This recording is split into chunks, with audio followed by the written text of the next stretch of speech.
Assalamualaikum warahmatullahi wabarakatuh. Halo Sobat Sigma.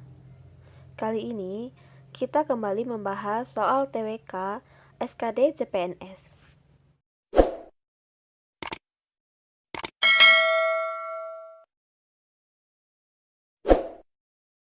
Soal pertama, perjanjian yang menghasilkan salah satunya adalah Belanda hanya mengakui Jawa Tengah, Yogyakarta, dan Sumatera sebagai bagian wilayah Republik Indonesia adalah perjanjian A. Rumroyen, B. Renville, C. Linggarjati, D.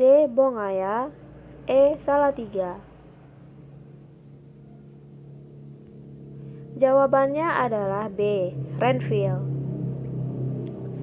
Perjanjian Renville dilaksanakan pada tanggal 17 Januari tahun 1948 di atas kapal Renville. Dalam perjanjian ini, Indonesia diwakili oleh Perdana Menteri Amir Syarifuddin, sedangkan Belanda diwakili oleh Abdul Qadir Widjoatmojo. Hasil perjanjian tersebut adalah Belanda hanya mengakui Jawa Tengah, Yogyakarta, dan Sumatera sebagai bagian wilayah RI.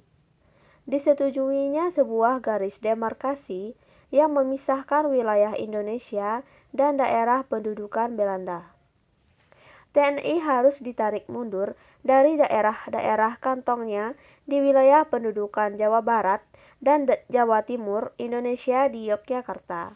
Soal kedua, perundingan antara Indonesia dan Belanda yang dilakukan pada tanggal 10 November tahun 1946 adalah A. Rumroyen, B. Renville, C. Linggarjati, D. Bongaya, E. Salatiga. Jawabannya adalah C. Linggarjati. Perundingan Linggarjati dilakukan pada tanggal 10 November tahun 1946 di Linggarjati. Dalam perundingan ini, Indonesia diwakili oleh Perdana Menteri Sultan Syahrir, sedangkan Belanda diwakili oleh Profesor Sermerhon.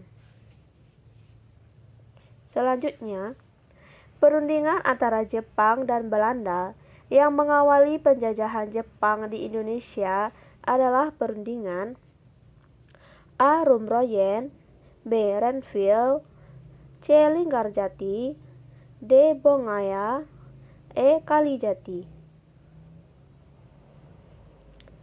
Jawabannya adalah E. Kalijati. Perundingan Kalijati ditandatangani pada tanggal 8 Maret 1942. Dalam perundingan ini, Belanda menyerah kepada Jepang. Perjanjian ini menjadi titik awal dimulainya penjajahan Jepang di Indonesia. Soal keempat, konferensi yang bertujuan untuk menyelesaikan persengketaan antara Indonesia dan Belanda dengan adanya pengakuan kemerdekaan yang nyata, penuh, dan tanpa syarat kepada Republik Indonesia Serikat adalah A. Perjanjian Giyanti, B. Perjanjian Renville, C. Perjanjian Linggarjati, D. Konferensi Meja Bundar, E. Perjanjian Rumroyen.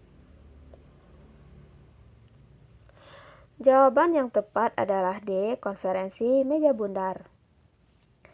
Pada tanggal 23 Agustus sampai dengan 2 September 1949 di Den Haag, Belanda, diadakan Konferensi Meja Bundar atau KMB. Tujuan diadakannya KMB adalah untuk menyelesaikan persengketaan antara Indonesia dan Belanda. Salah satu keputusan pokok KMB adalah Kerajaan Belanda mengakui kedaulatan Indonesia sepenuhnya tanpa syarat dan tidak dapat dicabut kembali kepada RIS selambat-lambatnya pada tanggal 30 Desember 1949. PPRA adalah referendum yang dilakukan pada tahun 1969 yang bertujuan untuk A. Irian Barat tetap menjadi bagian dari RI, B. Penghentian permusuhan, C.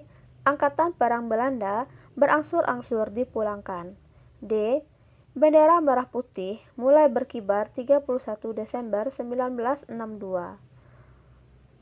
E. Konfrontasi untuk melawan Belanda. Jawaban yang tepat adalah A. Irian Barat tetap menjadi bagian dari RI.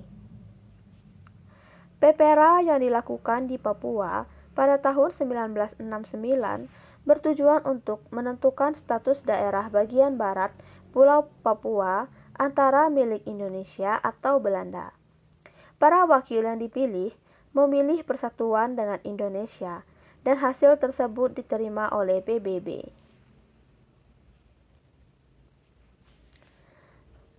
Soal selanjutnya, Konferensi Asia di New Delhi membawa dampak yang positif bagi Indonesia, yaitu Indonesia mendapat dukungan internasional untuk mempertahankan kemerdekaan. Konferensi ini berlangsung pada tanggal A. 1–5 Februari 1949, B. 28–30 Maret 1950, C. 20–25 Januari 1949, D. 15 Agustus 1949, E. 24 April 1950. Jawabannya adalah C. 20–25 Januari 1949. Konferensi Asia di New Delhi diselenggarakan pada tanggal 20–25 Januari 1949. Konferensi ini dihadiri oleh 19 negara. Sampai di sini dulu video kali ini. Terima kasih sudah menonton. Kita jumpa lagi pada video selanjutnya. Jangan lupa untuk klik like, subscribe, dan tombol loncengnya ya. Assalamualaikum warahmatullahi wabarakatuh.